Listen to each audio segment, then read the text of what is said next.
ભારે વરસાદની અસર અત્યારે પડી રહી છે કે જ્યાં ખોખરા જાડેજા કોર્નર પાસે બસ પાણીમાં ફસાઈ. હમણાં જ હું પૂર્વ વિસ્તારની વાત કરી રહ્યો હતો. ખોખરા આપ જુઓ, ખોખરા ડેવલપ્ડ છે, પરંતુ હાલની જે સ્થિતિ છે તે જોતા બિલકુલ એવું ન લાગે કે અહીં વિકાસ થોડો પણ થયો હોય. કારણ કે દર વર્ષની એ જ માથાકૂટ, લોકો પરેશાન થઈ રહ્યા છે. થોડો વરસાદ પડ્યો નથી કે ખોખરા ત્યારબાદ હાટકેશ્વરનો જે વિસ્તાર છે ત્યાં કમર સુધીના પાણી ભરાઈ જાય છે. અને આજે પણ એ સ્થિતિ છે. આ સ્થિતિ તો લગભગ અમદાવાદમાં છેલ્લા 25 વર્ષથી હશે કે જ્યાં હંમેશા ખોખરા હાટકેશ્વર વિસ્તાર એ સમાચારોમાં રહ્યો. સમાચાર પત્રોમાં પણ આ જ વિસ્તારો આવે. થોડો વરસાદ પડ્યો નથી કે ત્યાં જળબંબાકારની સ્થિતિ સર્જાઈ નથી. એએમસી આખરે કરી શું રહ્યું છે, સૌથી મોટો સવાલ છે.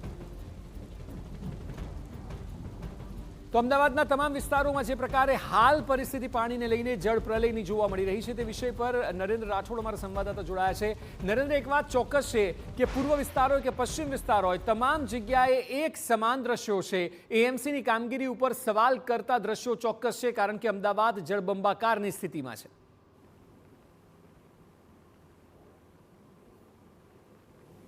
અક્ષય, જ્યારે પણ આ પ્રકારના આપણે છેલ્લા કેટલાક વર્ષોથી વરસાદ બાદ અમદાવાદ શહેરની સ્થિતિ જોતા આવ્યા છીએ અને અનેકવાર આપણે એ જોયું છે કે આ પ્રકારની સ્થિતિ સર્જાઈ હોય અને નાગરિકો કહેતા હોય કે અમદાવાદ વરસાદ બાદની જે સ્થિતિ છે એ ખૂબ જ શહેરના નાગરિકો માટે વિકટ બની જતી હોય છે. અને આધુનિકીકરણ થઈ ગયું, મોટી મશીનરી આવી ગઈ, આમ છતાં પણ આ પ્રકારની સ્થિતિ નવા ડેવલપ વિસ્તારમાં પણ જોવા મળી રહી છે. પરંતુ તમે જો અમદાવાદ શહેરનો કોટ વિસ્તાર પર નજર કરો તો ગતકાલે પણ અમે કેટલાક લોકો જેઓ એ વિસ્તારમાં રહે છે એમની સાથે વાતચીત કરી હતી. અને ત્યારબાદ અત્યાર સુધીમાં ગઈકાલથી આપણે વરસાદ જોઈ રહ્યા છીએ અને ત્યારથી સતત જો વિઝ્યુઅલ્સ જે આવી રહ્યા છે અથવા તો સોશિયલ મીડિયા પર જોવા મળી રહ્યું છે, કોટ વિસ્તારમાં પાણી ભરાયા હોવાનો એક પણ જે દ્રશ્ય છે એ અત્યાર સુધી સામે નથી આવ્યું. એટલે કે ત્યારની જે વ્યવસ્થા હતી એ સુદૃઢ વ્યવસ્થા હતી, એ પ્રકારનું આયોજન કરાય અને ત્યારબાદ એ કોટ વિસ્તાર તૈયાર કરવામાં આવ્યો હતો. કદાચ એના કારણે ના થતું, પરંતુ ત્યારબાદ તો આધુનિક શાસકો આવ્યા, આ મશીનરી એ પ્રકારની આવી, અને આમ છતાં પણ જો આ વિસ્તારમાં આવું થતું હોય તો ચાહે ટાઉન પ્લાનિંગ અથવા તો એમનું જે આયોજન છે એને લઈને પ્રશ્નો ઉદ્ભવતા જરૂરથી જોવા મળે છે. આ જ રોડ પર ગતકાલે લગભગ 1-1.5 કિલોમીટર આગળ એક સોસાયટી આવી છે, ત્યાં ભારતીય જનતા પાર્ટીના એક પદાધિકારીના ઘરમાં પાણી હતું ને ગઈકાલે એમનો આપણે ઇન્ટરવ્યૂ પણ કર્યો હતો ને એમાં પણ તેઓ સ્પષ્ટ કરતા જોવા મળ્યા હતા કે મહાનગરપાલિકાના ભ્રષ્ટ જે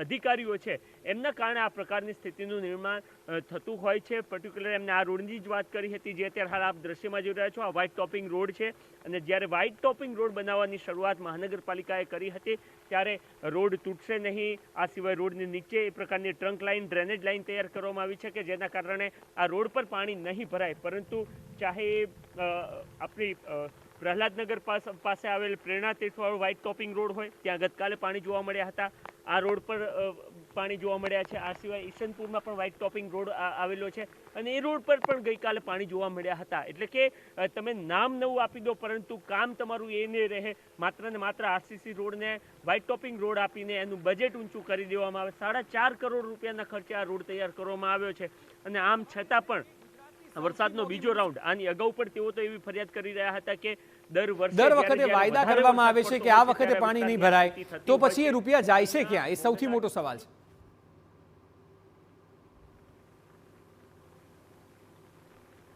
જી અક્ષય, કારણ કે એ જે વાતચીત થઈ રહી હતી એમાં એ જ કહી રહ્યા હતા કે એક અમે ટેક્સ પેયર છીએ અને એના જ કારણે આટલા મોટા બંગલોમાં તેઓ રહે છે.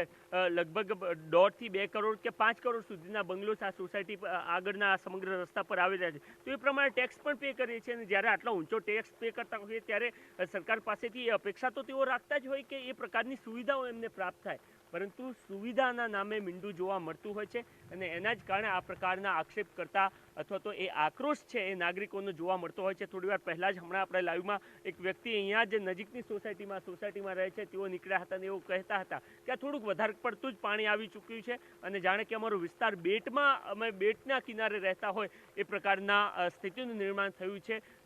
ના માત્ર આ road, Sindhu Bhavan road iconic road છે અને એ રોડ પર પણ આ પ્રકારની સ્થિતિનું નિર્માણ જ્યારે જ્યારે વધારે વરસાદ થતો હોય છે ત્યારે થતો હોય છે. તો નવા રોડ તમે ડેવલપ કરી રહ્યા છો, પરંતુ એની જે સુવિધાઓ અથવા તો પાણી નિકાલની જે વ્યવસ્થા હોવી જોઈએ એ પ્રકારની નથી થતી અને એના જ કારણે આ પ્રકારની સ્થિતિનું નિર્માણ થયું છે. આપણે થોડીવાર બાદ હવે શેલા વિસ્તારમાં પણ જવાના છીએ અને ત્યાં પણ ગતકાલ રાતના જે લેટેસ્ટ 10:30-11 વાગ્યાના TV9 ત્યાં પહોંચ્યું હતું અને ત્યાંના પણ એ જ પ્રકારના દ્રશ્યો હતા કે સમગ્ર ક્લબો 7 રોડ છે અને એ તો હમણાં છેલ્લા 5 વર્ષમાં ડેવલપ થયેલો વિસ્તાર છે. તો છેલ્લા 5 વર્ષમાં જે વિસ્તારો ડેવલપ થયા હોય એ તો તમામ એની જે વ્યવસ્થા છે અથવા તો ટાઉન પ્લાનિંગ મુજબ તમામ તૈયારીઓ કરવામાં આવી હોય, આમ છતાં પણ જો આ પ્રકારની સ્થિતિ થતી હોય તો એ તંત્ર સામે લોકોનો આક્રોશ અથવા તો એમની સામે પ્રશ્ન થતા એ સ્વાભાવિક છે. જી અક્ષય.